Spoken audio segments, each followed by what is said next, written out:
Hello दोस्तों, आप सभी को मेरे चैनल स्टडी विद मी पर स्वागत है। चलिए बिना देर किए वीडियो स्टार्ट करते हैं। माय लॉर्ड, लड़कपन में इस बूढ़े भनगढ़ को बुलबुल का बड़ा चाव था। गांव में कितने ही शौकीन बुलबुलबाज थे। वह बुलबुलें पकड़ते थे, पालते थे और लड़ाते थे। बालक शिवशंभू शर्मा बुलबुलें लड़ाने का चाव नहीं रखता था।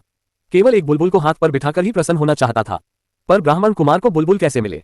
पिता को यह भय कि बालक को बुलबुल दी तो वह मार देगा, हत्या होगी, अथवा उसके हाथ से बिल्ली छीन लेगी तो पाप होगा। बहुत अनुरोध से यदि पिता ने किसी मित्र की बुलबुल किसी दिन ला भी दी तो वह 1 घंटे से अधिक नहीं रहने पाती थी। वह भी पिता की निगरानी में। सराय के भटियारे बुलबुलें पकड़ा करते थे। गांव के लड़के उनसे 2-2 3-3 पैसे में खरीद लाते थे। पर बालक शिवशंभू तो ऐसा नहीं कर सकता था। पिता की आज्ञा बिना वह बुलबुल कैसे लावे और कहाँ रखे? उधर मन में अपार इच्छा थी कि बुलबुल जरूर हाथ पर हो।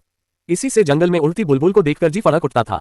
बुलबुल की बोली सुनकर आनंद से हृदय नृत्य करने लगता था। कैसी कैसी कल्पनाएं हृदय में उठती थी। उन सब बातों का अनुभव दूसरों को नहीं हो सकता। दूसरों को क्या होगा? आज यह वही शिवशंभू है, स्वयं इसी को उस बालकाल के अनिर्वचनीय चाव और आनंद का अनुभव नहीं हो सकता। बुलबुल पकड़ने की नाना प्रकार की कल्पनाएं मन ही मन में करता हुआ बालक शिवशंभू सो गया। उसने देखा कि संसार बुलबुलमय है। सारे गांव में बुलबुलें उड़ रही है। अपने घर के सामने खेलने का जो मैदान है उसमें सैकड़ों बुलबुल उड़ती फिरती है। फिर वह सब ऊंची नहीं उड़ती, बहुत नीची नीची उड़ती है। उनके बैठने के अड्डे भी नीचे नीचे है। वह कभी उड़कर इधर जाती है और कभी उधर, कभी यहाँ बैठती है और कभी वहां, कभी स्वयं उड़कर बालक शिवशंभू के हाथ की उंगलियों पर आ बैठती है। शिवशंभू आनंद में मस्त होकर इधर उधर दौड़ रहा है। उसके 2-3 साथी भी उसी प्रकार बुलबुलें पकड़ते और छोड़ते इधर उधर कूदते फिरते हैं।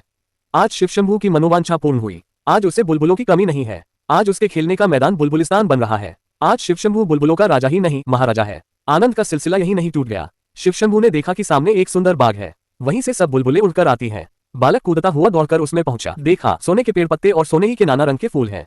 उन पर सोने की बुलबुलें बैठी गाती हैं और उड़ती फिरती हैं। वहीं एक सोने का महल है। उस पर सैकड़ों सुनहरी कलश हैं। उन पर भी बुलबुलें बैठी हैं। बालक 2-3 साथियों सहित महल पर चढ़ गया। उस समय वह सोने का बागीचा सोने के महल और बुलबुलों सहित एक बार उड़ा। सब कुछ आनंद से उड़ता था। बालक शिवशंभू भी दूसरे बालकों सहित उड़ रहा था। पर यह आमोद बहुत देर तक सुखदायी न हुआ। बुलबुलों का ख्याल अब बालक के मस्तिष्क से हटने लगा। उसने सोचा, है मैं कहाँ उड़ा जाता हूँ? माता पिता कहाँ? मेरा घर कहाँ? इस विचार के आते ही सुख स्वप्न भंग हुआ। बालक कुलबुलाकर उठ बैठा। देखा और कुछ नहीं, अपना ही घर और अपनी ही चारपाई है। मनोराज्य समाप्त हो गया। आपने माय लॉर्ड जब से भारतवर्ष में पधारे हैं बुलबुलों का स्वप्न ही देखा है या सचमुच कोई करने के योग्य काम भी किया है? खाली अपना ख्याल ही पूरा किया है या यहाँ की प्रजा के लिए भी कुछ कर्तव्य पालन किया? एक बार यह बातें बड़ी धीरता से मन में विचारिए। आपकी भारत में स्थिति की अवधि के 5 वर्ष पूरे हो गए। अब यदि आप कुछ दिन रहेंगे तो सूद में मूलधन समाप्त हो चुका।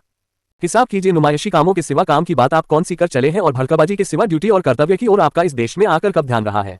इस बार के बजट की वक्तृता ही आपके कर्तव्यकाल की अंतिम वक्तृता थी। जरा उसे पढ़ तो जाइए, फिर उसमें आपकी 5 साल की किस अच्छी करतूत का वर्णन है। आप बारंबार अपने 2 अति तुमतराक से भरे कामों का वर्णन करते हैं। एक विक्टोरिया मेमोरियल हॉल और दूसरा दिल्ली दरबार। पर जरा विचारिए तो ये दोनों काम शौक हुए या ड्यूटी? विक्टोरिया मेमोरियल हॉल चंद पेट भरे अमीरों के 1-2 बार देखाने की चीज होगा।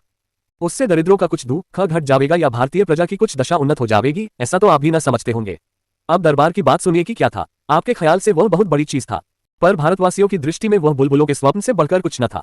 जहां जहां से वह जुलूस के हाथी आए वहीं वहीं सब लौट गए। जिस हाथी पर आप सुनहरी झूले और सोने का हौदा लगवाकर छत्र धारण पूर्वक सवार हुए थे, वह अपने कीमती असबाब सहित जिसका था उसके पास चला गया। आप भी जानते थे कि वह आपका नहीं और दर्शक भी जानते थे कि आपका नहीं। दरबार में जिस सुनहरी सिंहासन पर विराजमान होकर आपने भारत के सब राजा महाराजाओं की सलामी ली थी, वह भी वहीं तक था और आप स्वयं भली भांति जानते हैं कि वह आपका न था।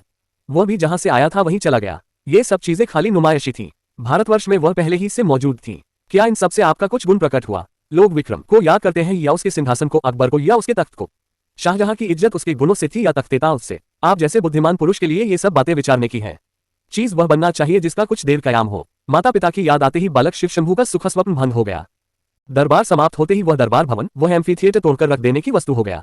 उधर बनाना इधर उखाड़ना पड़ा। नुमाइशी चीजों का यही परिणाम है। उनका तितलियों का सा जीवन होता है। माय लॉर्ड, आपने कछाड़ के चाय वाले साहबों की दावत खाकर कहा था कि यह लोग यहाँ नित्य हैं और हम लोग कुछ दिन के लिए। आपके वह कुछ दिन बीत गए, अवधि पूरी हो गई। अब यदि कुछ दिन और मिले तो वह किसी पुराने पुण्य के बल से समझिए। उन्हीं की आशा पर शिवशंभू शर्मा ये चिट्ठा आपके नाम भेज रहा है, जिससे इन मांगे दिनों में तो एक बार आपको अपने कर्तव्य ख्याल हो। जिस पद पर आप आरूढ़ हुए वह आपका मौरूसी नहीं, नदी नाव संयोग की भांति है। आगे भी कुछ आशा नहीं कि इस बार छोड़ने के बाद आपका इससे कुछ संबंध रहे, किंतु जितने दिन आपके हाथ में शक्ति है उतने दिन कुछ करने की शक्ति भी है। जो कुछ आपने दिल्ली आदि में कर दिखाया उसमें आपका कुछ भी न था, पर वह सब कर दिखाने की शक्ति आप में थी। उसी प्रकार जाने से पहले इस देश के लिए कोई असली काम कर जाने की शक्ति आप में है। इस देश की प्रजा के हृदय में कोई स्मृति मंदिर बना जाने की शक्ति आप में है। पर यह सब तब हो सकता है कि वैसी स्मृति की कुछ कदर आपके हृदय में भी हो। स्मरण रहे, धातु की मूर्तियों के स्मृति चिन्ह से एक दिन किले का मैदान भर जाएगा। महारानी का स्मृति मंदिर मैदान की हवा रोकता था या न रोकता था, पर दूसरों की मूर्तियां इतनी हो जाएंगी कि 50-50 हाथ पर हवा को टकराकर चलना पड़ेगा। जिस देश में लॉर्ड लैंसडॉन की मूर्ति बन सकती है, उसमें और किस किस की मूर्ति नहीं बन सकती। माय लॉर्ड, क्या आप भी चाहते हैं कि उसके आसपास आपकी एक वैसी ही मूर्ति खड़ी हो? यह मूर्तियां किस प्रकार के स्मृति चिन्ह है? इस दरिद्र देश के बहुत से धन की एक ढेरी है जो किसी काम नहीं आ सकती। एक बार जाकर देखने से ही विदित होता है कि वह कुछ विशेष पक्षियों के कुछ देर विश्राम लेने के अड्डे से बढ़कर कुछ नहीं है। माय लॉर्ड, आपकी मूर्ति की वहां क्या शोभा होगी? आइए मूर्तियां दिखावे। वह देखिए, एक मूर्ति है जो किले के मैदान में नहीं है, पर भारतवासियों के हृदय में बनी हुई है। पहचानिए, इस वीर पुरुष ने मैदान की मूर्ति से इस देश के करोड़ों गरीबों के हृदय में मूर्ति बनवाना अच्छा समझा। ये लॉर्ड रिपन की मूर्ति है। और देखिए एक स्मृति मंदिर, यह आपके 50 लाख के संगमरमर वाले से अधिक मजबूत और सैकड़ों गुना कीमती है। ये स्वर्गीय विक्टोरिया महारानी का सन 1858 का घोषणा पत्र है। आपकी यादगार भी यही बन सकती है, यदि इन दो यादगारों की आपके जी में कुछ इज्जत हो।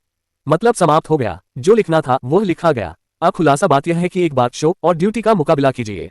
शो को शो की समझिए, शो ड्यूटी नहीं है। माय लॉर्ड, आपके दिल्ली दरबार की याद कुछ दिन बाद उतनी ही रह जाएगी जितनी शिव शंभू शर्मा के सिर में बालकपन के उस सुखस्वप्न की है। Thanks for watching.